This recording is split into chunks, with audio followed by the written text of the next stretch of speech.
It was supposed to be one act of kindness. Just one. That's what Margaret told herself the day she opened her door and found 5 small boys, silent, soaked in rain, and staring up at her like shadows from another world. 25 years ago, no one questioned her decision. No one dared to, because everyone in that remote mountain town knew Margaret Delaney was the only one who could possibly take them in. What they didn't know was how those 5 boys had gotten there, or what they would become. The wind howled like a living thing through the peaks of Cold Hollow, a jagged range that loomed like broken teeth on the edge of town. Locals rarely went up past the timberline, especially in autumn, when the air grew sharp and the trees whispered things no man wanted to understand. But on that particular October night, a terrible storm dragged its claws across the valley. Lightning danced in the hills, and something came down from the woods. Margaret had just finished washing the dishes when the knock came. It wasn't a child's knock. It was too deliberate, too calm. She paused, drying her hands on her apron, peering through the frosted glass. 5 boys stood in a tight line on her porch. Their clothes were tattered and soaked, faces pale beneath the porch light. None of them spoke. One had a black eye. One was missing a shoe. One had a burn on the side of his neck. The other 2 were identical, twins with sunken eyes and matching scars down their arms. They didn't say a word.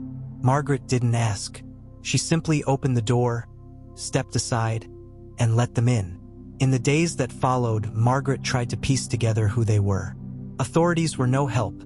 The sheriff, an old friend of hers, said no missing persons reports matched. No calls came in. No frantic parents knocked at her door. And the boys wouldn't speak. Not a single word. She named them herself. Thomas, for the oldest, maybe 10. Peter, the boy with the burn. Elijah, the smallest. And the twins, she gave them the names Isaac and Ian. They didn't flinch at the names. They simply obeyed. They ate everything she cooked, though they never smiled. They bathed and slept without complaint. They followed her around the house like shadows, always watching, always listening.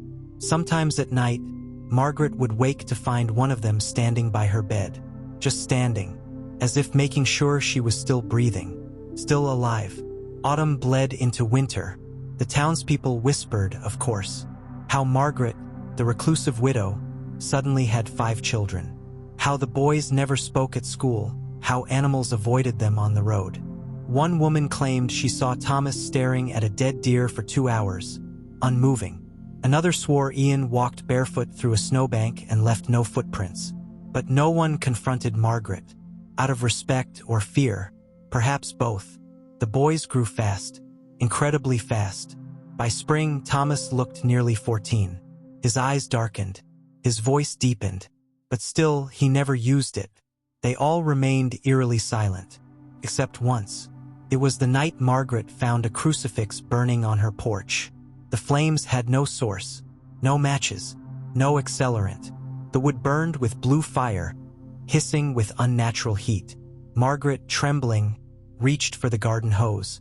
But the flames died on their own, vanishing the moment she looked away. The next morning, Peter whispered one word as she made breakfast. Protection. Margaret dropped the spatula. She turned slowly. "What did you say?" But he didn't repeat it. He simply stared at her, his eyes unblinking. The house began to change. Doors locked themselves. Lights flickered when the boys were near. Once, Margaret opened the pantry and found dozens of dead birds lined up in perfect rows. By the time she returned with a phone to call the sheriff, they were gone. Not a feather remained. And yet, she never turned them away. Something inside her, something old and maternal and aching, refused to abandon them. "I won't be like the others," she whispered to herself one night. "I won't," because she knew, in her bones, they had been abandoned. Not just by people, but by the world itself. These boys didn't belong anywhere, and somehow, they had chosen her. One evening, as the sun sank behind the trees in a blaze of crimson and gold, Thomas finally spoke. "I remember where we came from," he said softly, sitting at the edge of her porch. Margaret froze. She was trimming the hedges, the clippers falling from her hand. Thomas didn't look at her. His eyes were fixed on the mountains. "We didn't want to come back," he continued, "but the forest gave us up." "Back?" she asked. He turned to her, and his eyes were wrong. Too black, too wide, too deep. "We were never supposed to leave." That night, Margaret had a dream. She was standing in the woods, barefoot in the snow. The boys were there, standing in a circle. Their mouths opened, but no sound came out. Instead, a shadow rose from the center of them, something vast and reaching, like smoke made of screaming. It wrapped around her, filling her lungs, choking her. Then she awoke, screaming. But it wasn't her scream she heard. It was Elijah's. From the hallway, she ran into the corridor and found him trembling, curled into a ball. On the walls around him were dozens of black handprints, child-sized, but not his. The prints pulsed, shifted, then faded. Margaret tried to protect them. She tried to shield them from the judgment of the town, from the things that followed them. But the more she did, the more strange things began to happen. One boy went missing at the school, Jason Keller, age 12. Vanished without a trace. A teacher found a notebook filled with strange symbols and drawings of hollow-eyed children beneath pine trees. And when the sheriff came to ask the boys questions, Isaac leaned forward and whispered something in his ear. The sheriff turned white, walked out, resigned the next day. He left a single note on his desk. "They remember. 25 years have passed since then. The house on Hollow Ridge is nearly swallowed by trees now, the garden overgrown, the mailbox rusted shut. But inside, Margaret sits in her armchair, a blanket over her knees, fire crackling in the hearth. She is old now, frail, alone, except she isn't. The boys still visit. They never aged past 16. Not a day. They come in the evening, when the sun bleeds over the mountains, when the shadows grow long. They sit with her in silence, just like they used to, watching the fire. And tonight, something is different. Tonight, Thomas speaks again. "You saved us." His voice is quiet, kind. Margaret smiles weakly. "I only did what anyone would." "No," he says. "No one else would have kept us." Peter kneels beside her, placing a hand on hers. "It's cold. Too cold. Now it's our turn," he says. "To do what?" she asks. "To repay you." The fire flares. The room darkens. The boys stand, one by one, their eyes gleaming in the growing shadow. Margaret feels her chest tighten. Outside, the wind begins to howl once more, and the forest answers back. It wasn't the fire that warmed Margaret that night. It was their presence. They hadn't aged, not in the slightest. 5 boys still trapped in the forms of their teenage years. And yet something behind their eyes had deepened, grown ancient. Thomas stepped forward, standing in front of the fire. The flames curled around his silhouette like ribbons. "You don't have to be afraid," he said softly. Margaret looked from face to face. "Then why am I?" Her voice was thin, as fragile as her trembling hands. "Because," Ian whispered, "you remember what we were." Margaret hadn't forgotten. Not truly. She'd buried the memories beneath years of silence. Knitting, gardening, watching the same dusty vase tapes on loop. But they lived inside her, those images. That night in the woods. The shapes she once saw beneath the full moon, dancing in the tree line. The symbols that appeared in frost on her windows. The whispers from the attic that weren't hers, or theirs. And the dream, always the dream, the circle of boys, the shadow rising, the cold inside her. Peter walked toward the bookshelf and removed an old leather-bound volume. He opened it without looking, flipping to a page halfway through. A long, elegant symbol stretched across the paper, an eye pierced by a pine branch. "You remember this," he said. Margaret blinked slowly. "I saw it in the dirt, outside the shed. It was burned into the soil." "It wasn't dirt," Elijah said from the corner. Margaret stared at him. "What?" He tilted his head. "It was bone." The fire cracked loudly. Sparks flew upward like dying stars. Ian turned and slowly approached the window, staring into the darkened tree line. "They're watching," he murmured. Margaret followed his gaze. She saw nothing, until she blinked. Then she saw shapes, tall, still, dozens of them, between the trees. Figures that weren't quite men, faces that weren't quite human. Their eyes glowed like wet amber. Some had antlers, others had too many arms, and one was just a mouth. "They followed us from the forest," Thomas said, "and we've kept them back. All these years," Margaret whispered. Isaac nodded. "They want you." There was silence, the kind that rots in the gaps between heartbeats. "Why?" she finally asked. "Because you loved us," Peter said, as if it explained everything. Margaret shook her head. "That's not a sin." "To them it is," said Thomas. "We were meant to die out there, or worse. You interrupted a ritual they started long before we were born." He crouched beside her, his voice suddenly tender. "You gave us names. That changed everything." In the early days, the town had whispered theories about the boys. Escaped cult children, government test subjects, mountain witches in disguise. But none of those could explain what Margaret saw that first winter. The way Thomas's shadow would stretch across the wall even when he wasn't moving. The way Peter never blinked. Or how Isaac and Ian would sometimes speak to each other in a tongue made of cracks and clicks. But she never told anyone, because deep down she had always known. They didn't need saving. They needed remembering. "Tonight is the last night," Elijah whispered. Margaret looked up. "The last night of what?"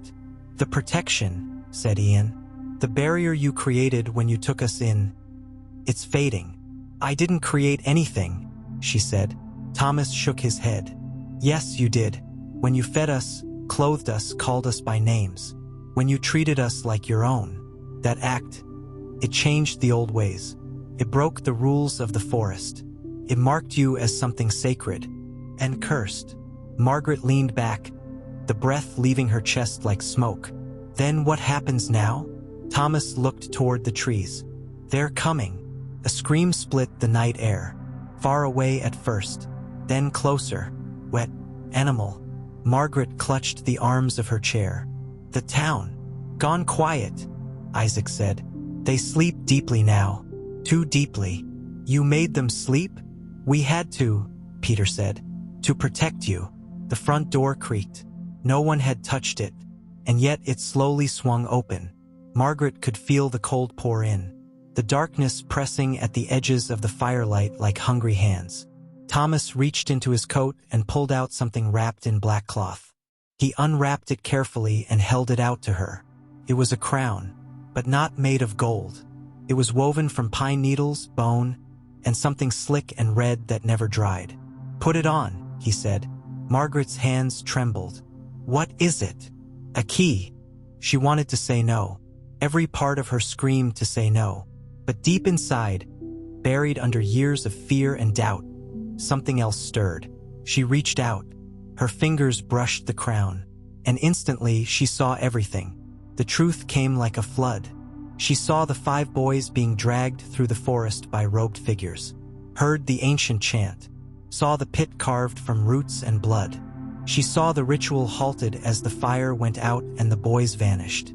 She saw the fury of the forest spirits, ancient things older than language. And then she saw herself, standing in the kitchen, opening the door, letting them in. She had undone the old binding. She had shattered the pact. Margaret gasped, her eyes flying open. "I remember," she whispered. The boys surrounded her now, forming a circle once again. Thomas placed the crown gently on her head. She did not resist. Outside, the howling grew louder. The creatures crept closer. Some began to sing, a haunting, high-pitched hum that bent the walls and made the flames flicker sideways. But they could not pass the threshold. Not yet. Peter knelt beside her and opened the book again. "Repeat after me," he said, "if you wish to end it." Margaret's voice was weak. "What happens if I do?" "You send them back," Thomas said. "And you go with them." She stared into his eyes. "I die." Thomas shook his head. "You become what we are." Elijah reached out, holding her hand. "We were never meant to be human again," he said. "But you can finish what began with us." Margaret looked down at her frail hands, at her worn fingers, her age-spotted skin. She had already lived a full life. And yet, a part of her had been waiting all along, waiting for this moment, for this choice. Outside, the forest screamed. Inside, Margaret stood for the first time in days. Her back straightened, her voice steadied, and she spoke the words, in a tongue she didn't know, but one that felt like home. The door burst open, shadows rushed in, and then, light, so bright it burned the walls white. The boys vanished, the house shuddered, and Margaret was gone. In the morning, the town awoke to silence. The house was empty, the forest quiet, and in the dirt outside the home, etched in perfect spirals, were 5 names. And one word, Mother. The townsfolk spoke of it only in hushed tones. The house was still there, perched on the hill like a solemn sentinel. But something had changed. Windows that once glowed with warm yellow light now reflected only black, even under the sun. The garden, once blooming under Margaret's care, was overtaken by wild roots and twisting vines that pulsed faintly at dusk. Children no longer played near the property, and those who did never returned quite the same. The legend grew. They said she disappeared into the woods. They said she had been taken. They said she was never real to begin with. But there were others who knew better, and they were waiting. Detective Lena Harrow stood at the edge of the rusted front gate, staring at the house with narrowed eyes. She had returned to her hometown after 2 decades, drawn back by a letter she couldn't explain. It hadn't come by post, nor was it typed. It was scrawled in handwriting she hadn't seen since she was 6. "Come home, Lena. They're stirring again. For Margaret. But Margaret had vanished 10 years ago, or so they claimed. Lena had memories most would call hallucinations. Whispers at the window as a child. Shadows moving in her closet, spelling her name in dust. The day she met the 5 boys outside the school fence. Strange, silent, watching. They never spoke to anyone but Margaret. And then one day, they were gone. Until now. Something deep inside her stirred as she stepped past the gate. Her boots crunched over brittle bones that looked like leaves. The air was wrong here. Thick, syrupy, sweet and sour like decay and honey. The door creaked open. She hadn't touched it. Inside, the house was frozen in time. The table still held a teacup. A knitting needle lay across a half-finished scarf.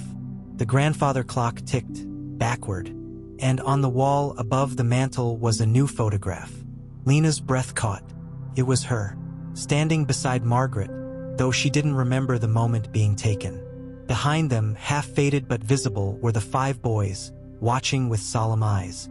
One of them, Thomas, held up 2 fingers. A sign. Part 2. She turned sharply as something shifted behind her. A flicker of movement, like a shadow dodging behind the wall. "Who's there?" she called, hand instinctively reaching for her badge, though no weapon would help her here.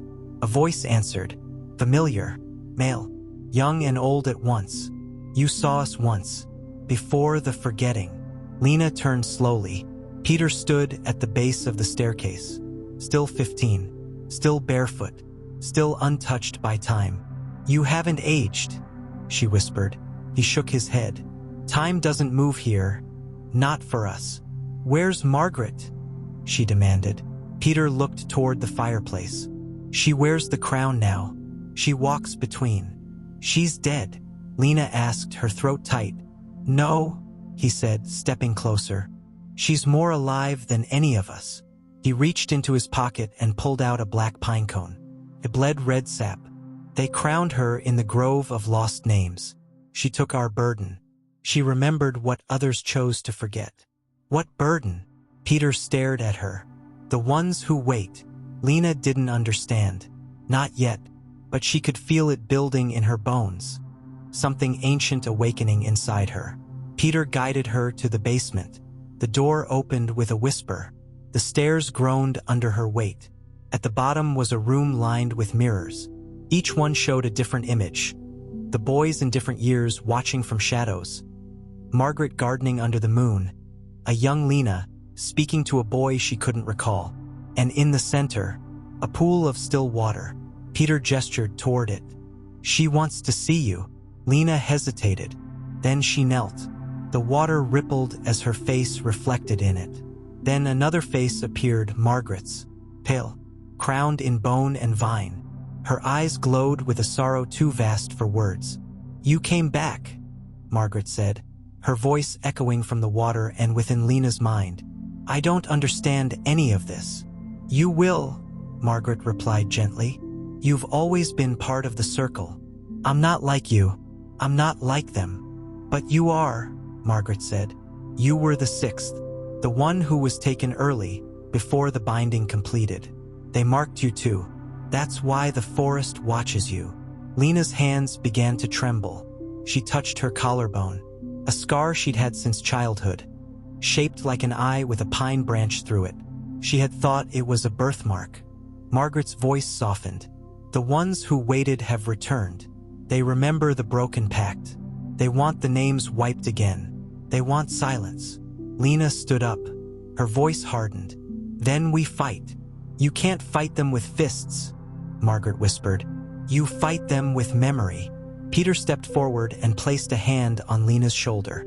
"You must remember us completely. Speak our names. Light the circle.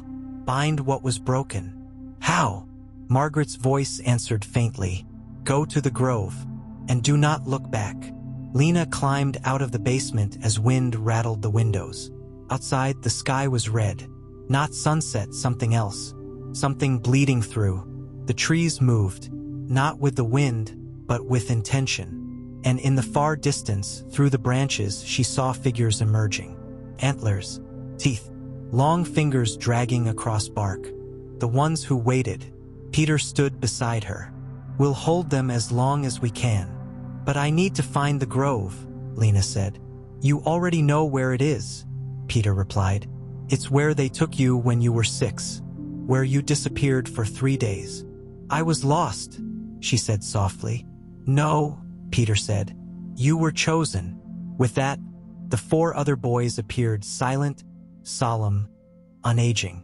They stood between her and the edge of the woods, each bearing a piece of the ritual. A knife carved from crow bone, a lantern burning black flame, a cloak of woven nettles, and a shard of obsidian. Thomas stepped forward last, handing her the lantern. "You'll know the way when you see the ash trees." Lena nodded, heart pounding. She took one last look at the house, and stepped into the forest. The woods were not silent. They hummed, whispered, breathed. Trees twisted to clear a path and then closed again behind her. The deeper she went, the darker the world became, until even her lantern struggled to cut through. And then, she saw it, a ring of ash trees, burnt but still living. In the center stood a stone altar, covered in moss and names carved in ancient script. 5 names. One space left empty. She approached it. The wind howled, shadows circled, and the creatures began to gather at the edge of the trees, watching, waiting. Lena held the lantern high and placed it on the altar. Then she spoke. "I remember you." One by one, she said their names. The names the world had forgotten. Thomas, Ian, Peter, Elijah, Isaac. And then she paused. Her voice shook. "My name is Lena. I was the 6th. And I remember." The forest screamed. The trees burst into flame, but the fire burned cold. The ground cracked. Light shot upward, piercing the sky, and the creatures howled as they vanished in waves of smoke and salt. Lena collapsed to her knees, tears falling freely. The altar pulsed with light, and then a figure stepped from the center. Margaret, still crowned, still regal, but smiling now. "You did it, child." Lena stood slowly. "Is it over?" Margaret shook her head. "No, but you've begun the ending." Behind her, the boys appeared, still young, still loyal, still waiting, but no longer shadows. Lena looked at the empty space on the altar. It now held her name, etched in glowing silver. The ashes had settled, but the forest wasn't silent anymore. It listened. Lena stood within the grove of lost names, the silver inscription of her own identity still warm beneath her fingertips. The altar no longer pulsed, but she could feel something stirring beneath the moss-covered stone, as if an ancient heart had been briefly awakened and was not ready to go back to sleep. Behind her, the 5 boys stood at attention like sentinels carved from time. The years had not touched them, but now, their eyes shimmered with something new, hope. Margaret stepped forward, her vine crown wilting slightly with each step. You've bound the memory, but memory without sacrifice means nothing. Lena turned toward her. What do I have to give? Margaret's gaze softened. Your past. All of it. That night, the forest opened its arms. Lena was led to a clearing deep within the circle of whispers. The boys formed a pentagon, each holding a flickering relic. Flame, bone, salt, thorn, and silver. Margaret stood at the center with Lena, who now wore the cloak of nettles across her shoulders. It clung to her like it had grown there, threads lacing into her spine with quiet pricks of pain. You were taken when you were 6, Margaret said gently. The world thought you were missing, but you weren't. You were brought here, and the forest marked you. I've always had dreams, Lena whispered, of trees speaking, of doors in bark, of creatures too tall for the sky. They weren't dreams, Margaret replied. They were memories trying to return. A fire burst to life at the center of the circle. Its flames danced backward, sucking in the light rather than giving it. Peter stepped forward, handing Lena a bowl of black sap. You have to drink. Lena stared at the liquid. It smelled like forgotten winters and echoing screams. Her fingers trembled. What happens if I do? You remember everything, Thomas said. And if I don't? You forget us, Margaret said quietly. Forever. And the forest will take someone else. Lena closed her eyes and drank. The forest surged. Suddenly she was everywhere. A child crawling between roots that opened like mouths. A girl watching stars fall backward from a sky with no moon. A teenager being pulled from the woods by her frantic parents, never understanding the days she had lost. She remembered the ceremony. The 6 of them, hand in hand, encircled in salt and antlers. The words whispered in a language that tasted like blood. The moment she was pulled away before the final name could be etched, her name. That's why everything had fractured. She had broken the circle, and now she had restored it. When she opened her eyes, she was lying in the dirt, gasping for breath. Margaret was gone, but in her place stood the 5 boys, no longer frozen in age. They had grown. They were men now, eyes still sharp, spirits still ancient, but free. You broke the time bind, Peter said. We can go, Ian added. Where? Lena asked, still dazed. Elijah stepped forward. Anywhere. We're not cursed anymore. But not yet, Thomas said. There's one last thing. He pointed to the forest. In the darkness beyond the grove, lights danced. Not stars. Eyes. They're not all gone, Thomas whispered. The forest remembers, and not all memory forgives. Lena stood slowly. Her cloak of nettles fell away like autumn leaves. She looked around the grove. Then we end it. Together, they walked toward the edge where the circle met the wild. As they stepped past the ring of ash trees, the world twisted. The ground trembled beneath them. The air tasted like rust and regret. The trees moved, roots dragging like limbs, bark splitting open to reveal gaping wounds lined with teeth. And then it emerged, a towering figure of twisted limbs and eyes stitched across its chest. Its voice thundered from no mouth, but from within the earth itself. She was not supposed to complete the circle. Lena stared up at it. I was taken. You broke the pact. The creature roared. Wind swept through the trees. The boys circled Lena, each stepping forward with their relics.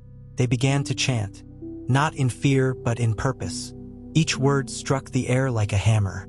The creature stepped back, its form unraveling, shadows tearing from its limbs. Lena raised her voice and shouted the final name. Margaret. A crack split the earth. Light surged upward in jagged streaks. The trees screamed, and then, silence. The creature shattered into splinters of black ash. The forest held its breath, then exhaled, and in that moment, peace. The sun rose over the grove of lost names. For the first time in centuries, birds sang. Grass grew without whispers. The sky looked human. Lena stood at the altar once more. The 5 boys, now men, stood beside her. They were free to live, to age, to become. "You can leave now," she told them. Peter smiled. "So can you." But she shook her head. "The forest still remembers. Someone has to help it forget." They didn't try to stop her. They only nodded. She watched them walk down the hill, toward the edge of the forest, toward the world. She turned back, walked into the trees, sat beneath the oldest root, and waited. Some say the forest grew quiet after that. Others say it still speaks softly now in her voice. And if you listen carefully, you can hear the 6th name on the wind. Lena. The world had changed, but it didn't notice. Cars still honked. Phones still buzzed. People rushed, unaware that in a forest just 20 miles from town, a pact centuries old had been broken and remade. Lena had vanished without fanfare. One day the boys, now men, walked out of the woods, and she didn't, but they carried her with them, not as a ghost, as a reason. Peter opened a woodworking shop in town. He crafted furniture from reclaimed forest wood, each piece carrying strange, protective carvings. Some said the chairs whispered. Most didn't notice. Thomas joined the fire department. He ran toward danger with no hesitation, because he'd already faced a forest that ate time. Elijah became a teacher, history mostly, but he told stories the textbooks didn't have. Stories that made the kids dream deeper, see wider. Ian worked in silence, becoming a gardener. People said their plants never died under his care. Some claimed they spoke to them. And Samuel, the youngest, wrote. He never stopped writing. His first book was called The 6th Name. It was marketed as fiction, but it wasn't. Every page breathed with truth hidden beneath metaphor. It didn't sell well at first, until one reader, a woman named Grace, reached out. "My sister disappeared in that forest when we were little," she wrote. "After reading your book, I think I understand." More letters followed. Dozens. Hundreds. They came from people who had dreams they couldn't explain. Scars they didn't remember getting. Children who whispered about roots in their windows. The forest hadn't fully let go. But Samuel had a plan. They returned once more. All 5. The grove of lost names was still there, but older, quieter, and waiting. The altar was cracked. Moss covered most of it now, but the 6th name still shone faintly beneath the green. Lena. They gathered around it. Peter placed his carving knife on the stone. Thomas laid his fire badge beside it. Elijah dropped a bundle of lesson plans. Ian placed a single blooming rose. And Samuel? He left a sealed letter. The ground trembled. Just slightly. A voice whispered through the leaves. Not Margaret's. Not the ancient creature. "Lena, you've returned." Peter looked up. "We promised we would. You are free now." Elijah stepped forward. "But you're not." There was a pause. Then, "The forest still dreams. It needs a keeper, a guide, not a prison." They understood what she meant. Not all memories needed to be erased. Some needed to be rewritten. And so they began again, but differently. They opened a foundation, the 6th Circle. Its mission wasn't just to support missing persons, trauma victims, and forgotten children. It was to protect stories, to give meaning to silence, to help others understand the strange spaces between what's remembered and what's lost. People came, not just those who'd suffered, but those who'd seen. A girl who spoke in riddles from dreams she never lived. A boy who drew maps to places no one could find. A man who heard whispers in static every night at 3:11 a.m. The 5 men listened, and for each story they found meaning. Lena's name became more than a mystery. It became a movement. Statues were built, not of her face because none of them remembered it perfectly, but of a cloak made of nettles and a stone altar etched with names. And underneath it all, she took in 5 lost boys, and gave the world back its soul. Years passed. Samuel grew old. He kept writing. One final letter he addressed not to the world, but to Lena. You took us in when no one else would. You gave us a second life. I spent my years repaying that gift. But the truth is, you gave us something we never knew we needed. Purpose. If this finds you, wherever you are, whether tree or dream or starlight, I just want to say, we didn't forget. We never will. He placed it in the hollow of the oldest tree in the grove, and it vanished. On the 25th anniversary of their return, people gathered at the edge of the forest. The grove was off limits, but some swore that just past the final oak you could hear singing. Soft, lullaby-like, familiar, and if you whispered a name into the wind, sometimes you heard one back. Lena didn't come back, not in the way they hoped, but she was everywhere, in the stories children told, in the wildflowers that never wilted, in the silence that no longer frightened, and in the forest. She was the memory that chose to forgive.